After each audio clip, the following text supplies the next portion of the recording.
Hi there, welcome back to the channel. So I've been tracking the guitars for Try My Life, and that's had its difficulties. I've been in here for, I don't know, many days, 5-6 days, and I've got a good take on the rhythm part, which is heavy vibrato bar, and I've got a good solo bit recorded and the little outro. So all I'm going to try to do now is just beat them, and if I don't get there quickly with the rhythm part, I'm going to give up on that, because man, it's driving me nuts. Alright, so let me just tell you what I do here if you've never watched one of these videos.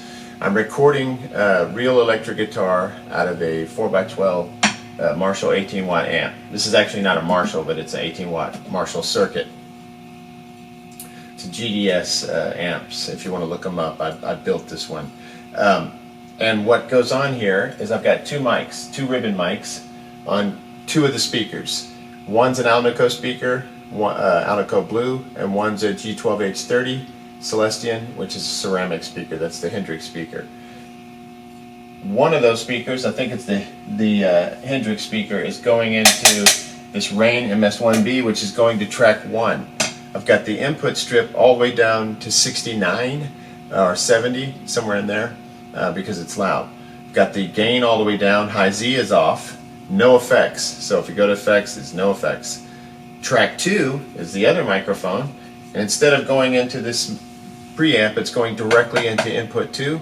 And I've got the channel strip at 100, which is unity gain, and if you use Pan EQ and check all the way over here to the master, which is track 24, you will see that that is on at 100 as well. I'm going to make my way back over to track 1 just to make sure that those are correct at 70 and 100, correct. No effects. The two microphones 8 inches apart, so I use the stick to measure them. I've got it facing this way. You can't see the speakers or the mics, you know, here, because got to aim it that way so that I can hear what's going on in the room. I've got to sit in here with the room. I don't have an isolated, you know, studio situation, not yet. I'll get around to building one of those one of these days. Right now I've got to just make do. Alright, so like I said, if I can't get this rhythm part pretty quickly, we'll move on to the next thing, because the solo is short and it's not much to it. It's like a rhythm solo, kind of just vibe solo. It's not some heavy thing.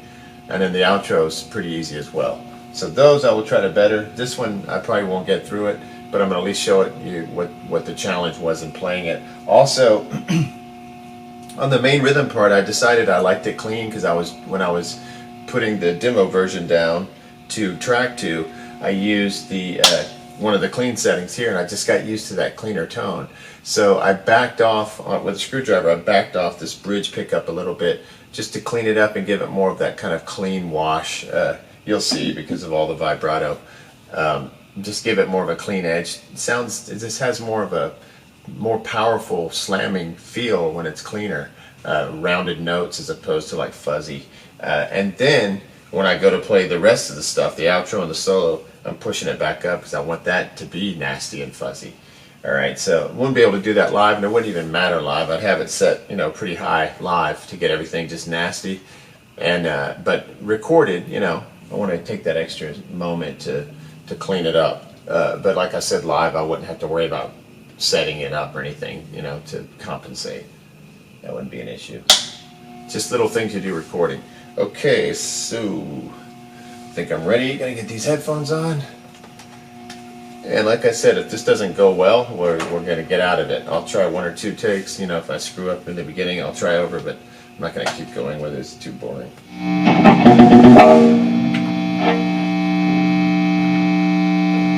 Oh, and the other little thing is that I noticed you got to make sure when you're doing this that you do a lot of undoing. Okay, let me make sure I didn't do something stupid.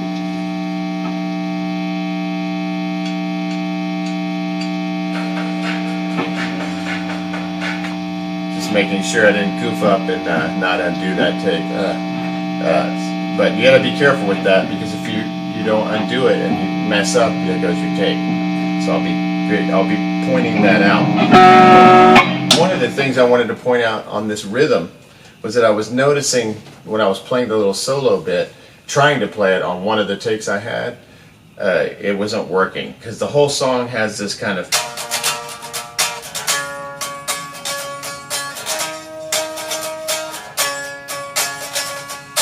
kind of strum kind of feel. But on the part where the solo is, I have to always remember to go to downbeats. And the only release you get from the downbeats is the chicka-chung, the transitions where the drums go ba-da-dun dun dun dun dun dun dun chicka-dun dun. So instead of having, and then you have to transition right back into the regular rhythm after the solo. So I have to remember that. So watch, it's like.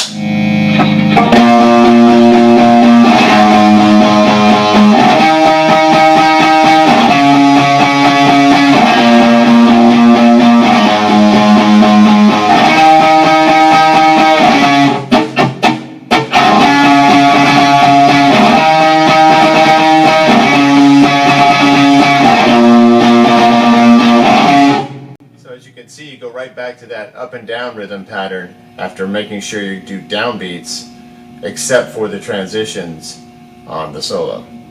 So there's some things to think about. Here we go.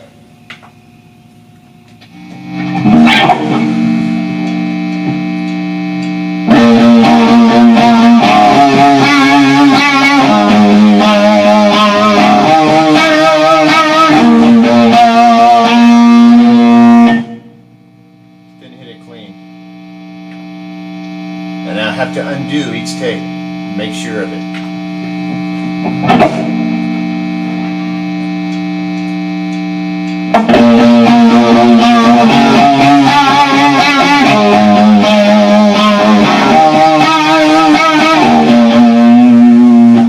There's two weird noises right at the beginning, might as well stop now before I go any further.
potential take. So let me take these headphones off, put this down for a second, and just check the two takes back to back and see which one thrills me. All right, I'll be right back.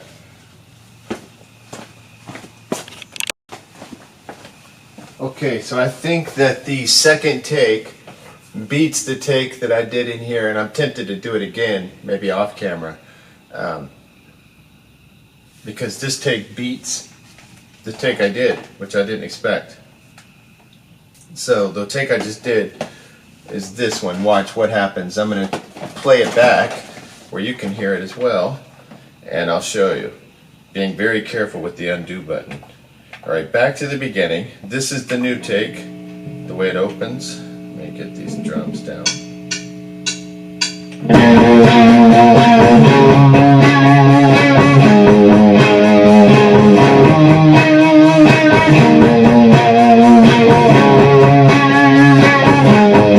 Okay, now we'll undo and we'll listen to the same section, and you can just tell there's a better flow to the new one.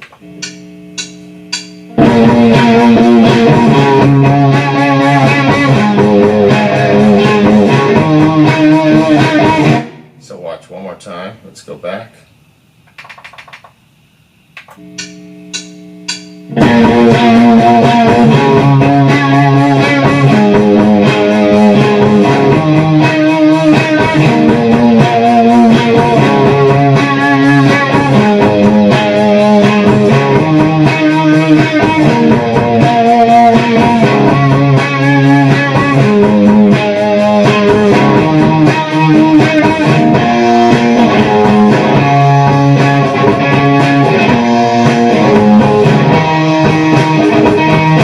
Okay, so I'll play those back in a minute, later, when we have all the guitars done. But as you can see, this take is superior to the other one. So I'm going to save it by hitting Project. Alright, so I'll be right back. I'm going to set everything up for the solo.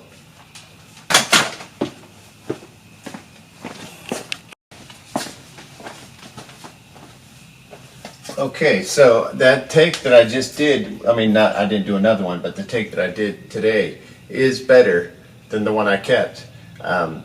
It's not perfect, but it feels better.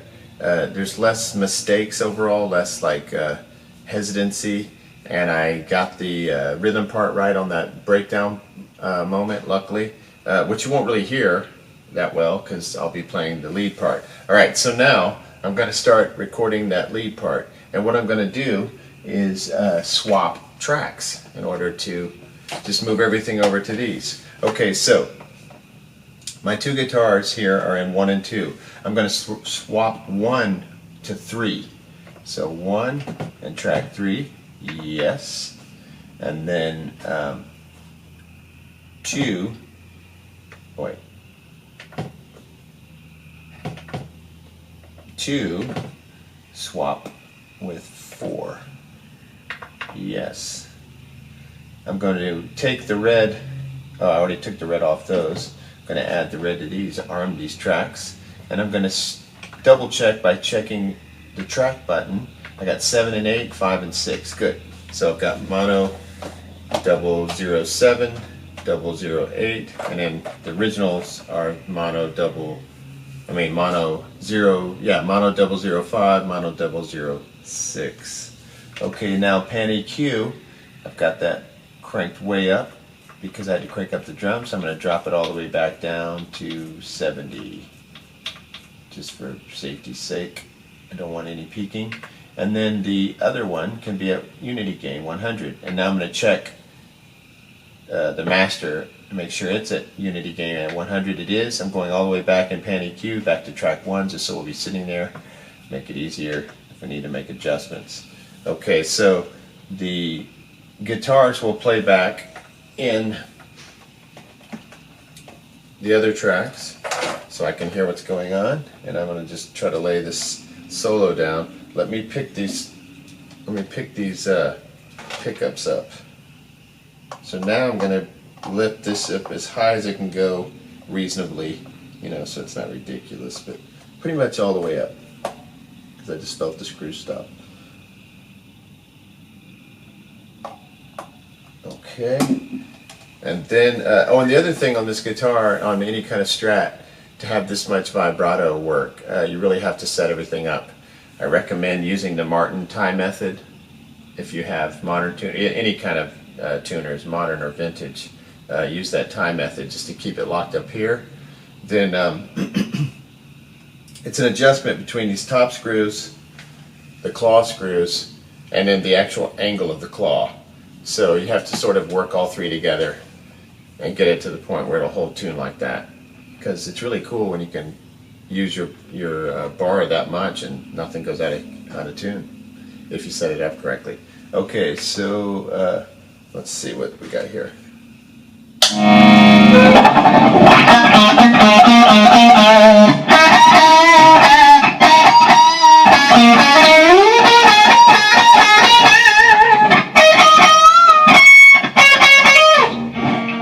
I'm trying to pinch it major. I'm going to roll this to the middle to get a little more ass in there.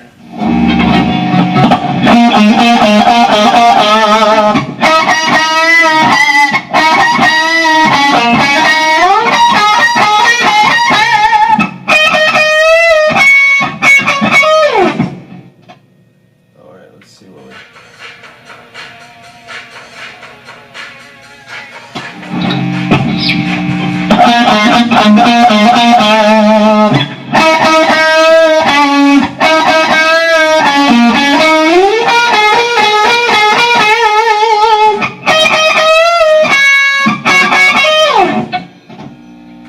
I know that one was no good, so I'll undo it and start over.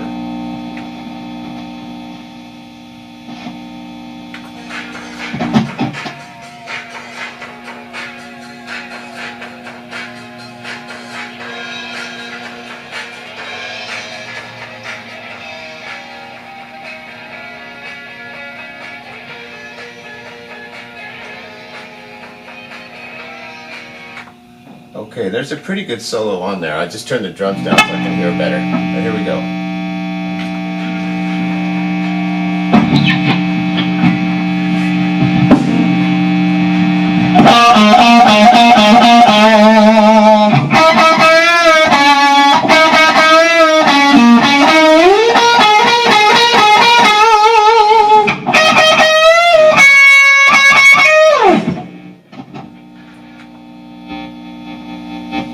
Okay, so that's the little solo bit. Try another version. Try another round of it.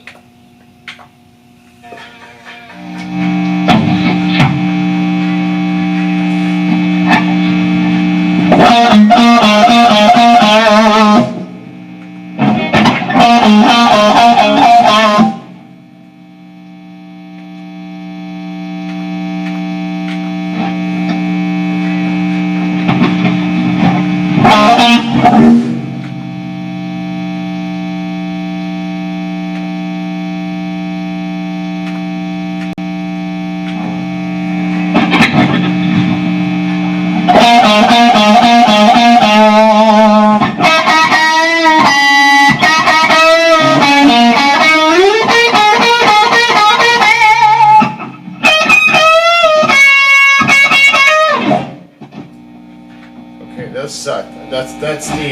But that's the solo bit. At least you can see what that is. And then let me just quickly move it forward to the next bit. All right, here we go.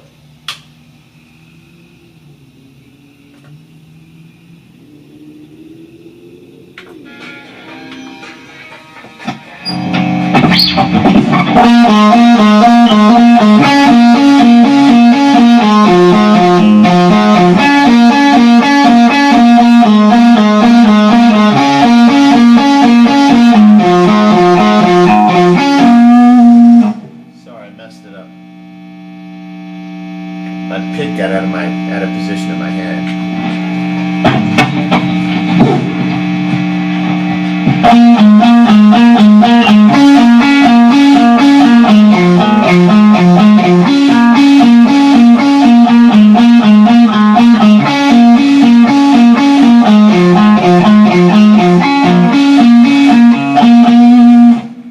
Start it up again. It's just a little outro bit.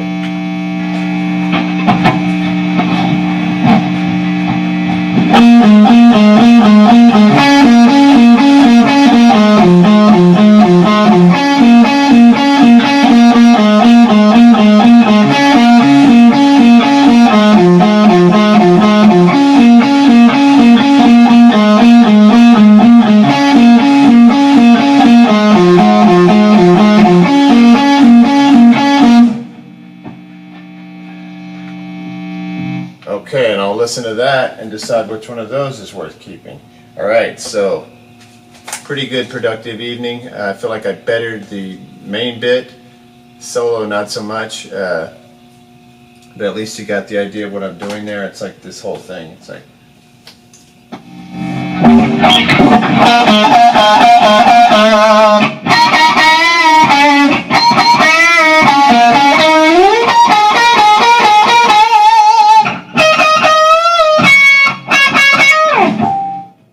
so that.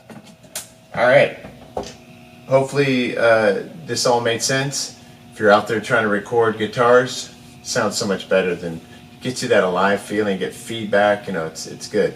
So I encourage it, and hopefully this will help you figure out how to do it if you don't know already. And if there's anything else I can do, please don't hesitate to reach out, ask questions, because it's really annoying when you don't know how to do something and you can't find anybody to help you. All right, next time.